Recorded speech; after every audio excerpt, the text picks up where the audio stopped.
오늘 본문은 크게 두 부분으로 나눌 수 있겠습니다. 먼저 7장 1절에서 6절 말씀은 비판하지 말라는 그런 내용입니다. 그리고 7절에서 12절은 기도에 관한 내용으로 크게 두 부분으로 나눌 수 있겠습니다.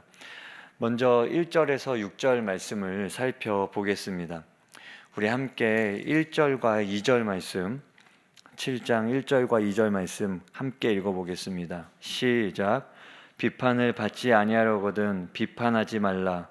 너희가 비판하는 그 비판으로 너희가 비판을 받을 것이요 너희가 헤아리는 그 헤아림으로 너희가 헤아림을 받을 것이니라. 아멘.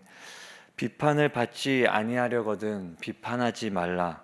그리고 너가 헤아리는 그 헤아림으로 너희가 헤아림을 받을 것이니라 말씀하고 있습니다. 오늘 성경 말씀에는 너가 사람들에게 주는 것으로 너가 사람들에게 받을 것이다 라고 말씀하고 있습니다. 본문 말씀을 통해 우리 삶에 진정으로 필요한 것이 무엇인지 살펴보려고 합니다. 탈무드에 나오는 이야기입니다. 한 젊은이가 랍비를 찾아가서 간청합니다. 제가 탈무드를 배우고 싶습니다. 제가 지혜를 배우고 싶습니다. 저에게 알려주십시오. 말했습니다. 그러자 랍비가 그 젊은이에게 문제를 냅니다. 두 아이가 굴뚝 청소를 하였습니다. 두 아이가 청소를 다 하고 내려왔는데 한 아이는 얼굴에 검댕이가 까맣게 묻어 있고 한 아이의 얼굴은 깨끗하였습니다. 둘 중에 누가 세수를 하겠습니까? 라고 젊은이에게 물었습니다. 젊은이가 대답했습니다. 얼굴이 까맣게 된 그 아이가 자신의 얼굴이 더러워서 세수를 할 것입니다. 라고 대답했습니다. 그러자 랍비가 대답했습니다. 틀렸습니다. 얼굴이 깨끗한 아이가 세수를 하러 갈 겁니다. 왜냐하면 아이들은 서로의 얼굴을 쳐다볼 것인데 그때 검댕이 묻은 아이는 깨끗한 아이를 보고 자신도 깨끗하다고 생각해서 세수를 하러 가지 않을 것입니다. 그러나 얼굴이 깨끗한 아이는 검댕이가 묻은 아이를 볼 것인데 그 아이를 보고 자신도 더럽다고 생각해서 세수를 하러 갈 것입니다. 라고 말했습니다. 그리고 랍비가 다시 질문을 했습니다. 두 아이가 다시 굴뚝 청소를 하고 내려왔습니다. 한 아이는 얼굴이 깨끗하고 다른 아이는 얼굴이 더럽습니다. 누가 세수를 하러 갈 것 같습니까? 라고 다시 물었습니다. 젊은이는 이번에는 자신 있게 말했습니다. 얼굴이 깨끗한 아이가 세수를 하러 갈 것입니다. 왜냐하면 검댕이 묻은 아이를 보고 자신이 더럽다고 생각해서 세수를 하러 갈 것입니다. 라고 말했습니다. 그러자 랍비가 대답했습니다. 둘 다 굴뚝 청소를 했는데 어떻게 한 아이만 얼굴이 더러워질 수가 있겠습니까? 둘 다 얼굴이 더럽기 때문에 둘 다 세수를 하러 갈 것입니다. 라고 말했습니다. 지금 랍비가 이랬다가 저랬다가 말장난을 하는 것 같습니다. 이 이야기는 관점에 대해 이야기하고 있습니다. 관점은 하나가 아니고 보는 각도에 따라서 달라질 수 있다는 이야기입니다. 우리는 당연히 검댕이 묻은 아이가 세수를 하러 갈 것이다 라고 생각합니다. 하지만 관점에 따라 깨끗한 아이가 세수를 하러 갈 수도 있고 둘 다 세수를 하러 갈 수도 있습니다. 우리가 보는 관점은 내 경험과 지식 안에서 보게 됩니다. 우리의 관점은 다양할 수 있다는 것입니다. 사람들은 동물원에 가서 우리에 갇힌 동물들을 구경합니다. 하지만 반대로 사람들이 우리에 갇혀서 자유로운 동물들을 구경하는 경우가 있습니다. 그곳이 바로 아프리카 케냐의 사파리 자연동물원입니다. 동물들은 자유롭게 뛰어다니고 사람들은 마치 우리처럼 생긴 차에 갇혀서 동물들을 구경하는 것입니다. 우리가 생각을 조금만 다르게 갖게 되면 다양한 관점으로 세상을 바라보게 됩니다. 그리고 다양한 관점을 가지는 것이 상대방을 이해할 수 있는 힘이 됩니다. 오늘 본문에서 예수님은 비판하지 말라고 말씀합니다. 비판은 평가하는 것입니다. 비판하려면 기준이 있어야 합니다. 평가하는 사람에게는 평가하는 기준이 있습니다. 그 기준이 보편적인 기준이든지 주관적인 기준이든지 자기가 가지고 있는 기준이 있습니다. 그런데 문제는 기준은 변할 수 있다는 것입니다. 세상의 문화나 정치적 영향으로 보편적인 기준이 변할 수 있습니다. 또한 개인의 경험과 지식으로 인해서 주관적인 기준도 변할 수 있습니다. 변하지 않는 기준을 가지고 있는 분은 오직 하나님 한 분뿐입니다. 하나님은 회전하는 그림자도 없는 분이기 때문입니다. 그림자가 회전하지 않는다라는 것은 변하지 않거나 움직이지 않는 상태를 의미합니다. 다른 말로 신실하다는 것입니다. 하나님이 회전하는 그림자도 없다는 것은 세상의 모든 것은 시간이 흐르면서 변하고 사람도 상황에 따라 바뀔 수 있지만 하나님은 영원히 동일하신 분이다라는 것을 말씀하는 것입니다. 사람은 시시각각 변하기 때문에 심판자가 될 수 없으며 그렇기에 평가자가 될 수가 없습니다. 정확한 기준을 가질 수 없기 때문입니다. 예수님이 말씀하신 비유 중에 세리와 바리새인의 기도가 있습니다. 세리와 바리새인이 기도하러 갑니다. 그때 바리새인은 당당하게 고개를 들고 하늘을 향해 기도합니다. 주님, 제가 저 세리와 같이 죄인이 아닌 것에 감사를 드립니다. 그리고 자신이 얼마나 의로운지에 대해서 자랑스럽게 하나님께 기도합니다. 그러나 세리는 저 멀리 서서 고개도 들지 못하고 눈물을 흘리며 기도합니다. 저는 죄인입니다. 저를 용서하여 주십시오. 예수님은 누구의 기도가 상달되었는지 물어보십니다. 죄인의 기도입니다. 왜냐하면 바리새인은 세리를 평가했습니다. 다른 사람을 평가하며 비판했습니다. 바리새인의 눈에는 세리에게만 검댕이가 묻은 것으로 보였습니다. 자신은 깨끗한 것이지요. 하지만 그의 얼굴에도 똑같이 검댕이가 묻어 있었고 자신의 얼굴도 깨끗이 씻어야 한다는 것을 깨닫지 못했습니다. 자신도 용서받아야 함을 알지 못한 것입니다. 다른 사람의 검댕이를 찾느라 자신의 얼굴에 묻어있는 검댕이를 발견하지 못한 것입니다. 그러나 세리는 자신의 검댕이를 알고 있었습니다. 자신이 죄인이고 자신이 용서받아야 함을 알고 있었습니다. 그래서 그의 영혼은 하나님 앞에서 깨끗하게 씻김을 받을 수 있었던 것입니다. 그리고 3절 말씀 보면 우리 3절 말씀 함께 읽어보겠습니다. 3절입니다. 시작. 어찌하여 형의 눈 속에 있는 티는 보고 내 눈 속에 있는 들보는 깨닫지 못하느냐. 아멘. 3절에 너의 눈 속에 있는 들보는 깨닫지 못하느냐라고 말씀하고 있습니다. 들보는 큰 기둥입니다. 들보는 크고 두껍습니다. 이 들보는 무엇입니까? 아마도 다른 사람을 볼 때 평가하는 기준일 것입니다. 마치 집을 받치는 튼튼한 제목인 들보처럼 다른 사람을 볼 때 명확하게 평가하는 기준을 들보라고 할 수가 있겠습니다. 눈에 들보가 있으면 우리의 시야가 많이 가려집니다. 우리의 관점이 협소해집니다. 예수님은 이 들보를 빼라고 말씀하십니다. 그래야 밝히 보게 될 것이다 라고 말씀하고 있습니다. 우리가 주님 앞에서 자랑스럽게 들이미는 것들, 바리새인처럼 세리를 보면서 내가 더 낫다고 은근히 생각하는 것들이 있습니다.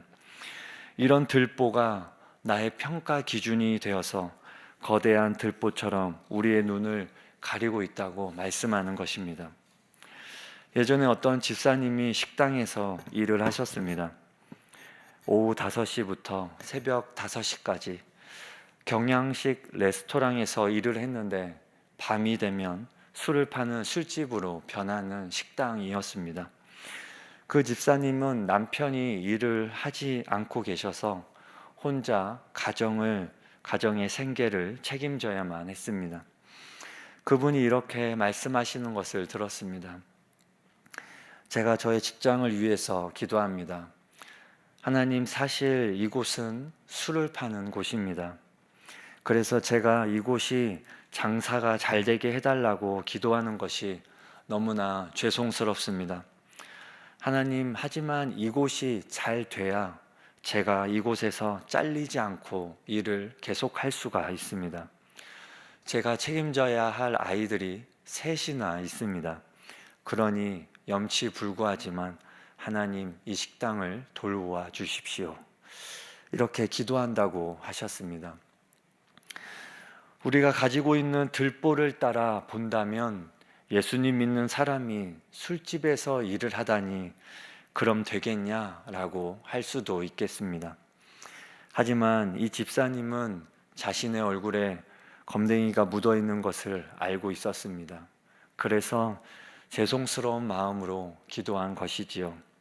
저는 이 집사님의 기도가 하나님께 더 가까이 닿지 않을까 생각해 봅니다.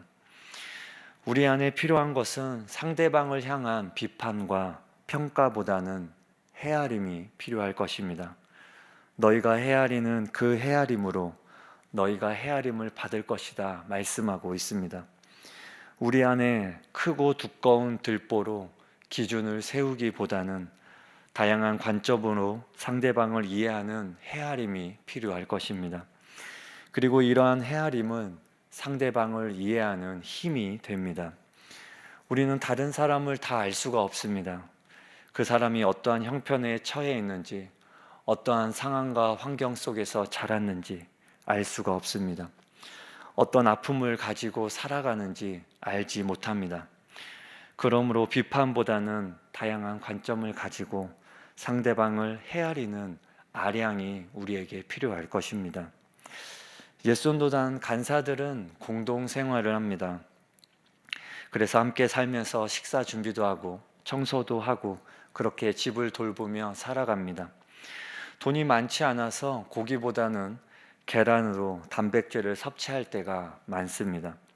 한 간사님이 요리 당번이었습니다. 그리고 요리 당번은 요리도 하고 설거지도 하게 됩니다. 그런데 이 간사님이 계란 후라이를 하면 기름이 묻어있는 그 후라이팬을 씻지 않았습니다. 다른 건 다 설거지를 하는데 기름이 있는 후라이팬만 설거지를 하지 않았습니다. 그게 여러 번 반복되니까 다른 간사님이 이 주방을 담당하고 있는 간사님에게 왜 설거지를 똑바로 하지 않냐고 뭐라고 하였습니다. 이 간사님이 듣고만 있었습니다. 나중에 알고 보니 주방을 담당했던 간사님 집이 참 가난했습니다. 그 간사님 집에서는 기름이 남아있는 후라이팬을 설거지하지 않았습니다. 왜냐하면 다음 날 이 남아있는 기름으로 다시 요리를 해먹었기 때문입니다.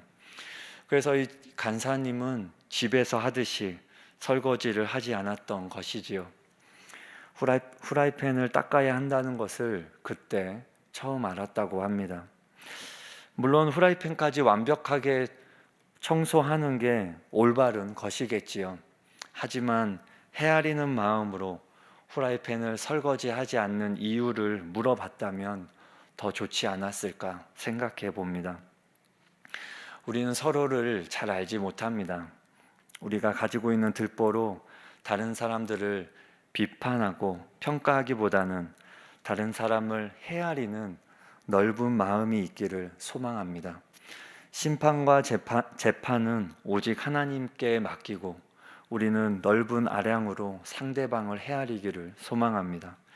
다른 사람들의 모습을 볼 때 긍휼한 마음을 갖기를 소망합니다. 이런 모습이 나를 살리고 상대방을 살리고 우리 공동체를 살아나게 할 것입니다. 이어서 7절에서 12절 말씀도 살펴보겠습니다. 7절에서는 구하라, 찾으라, 두드리라 라고 말씀하고 있습니다. 유명한 말씀이지요. 여러분, 어려운 일을 만났을 때, 누군가에게 부탁해야 할 때, 누구에게 찾아가십니까?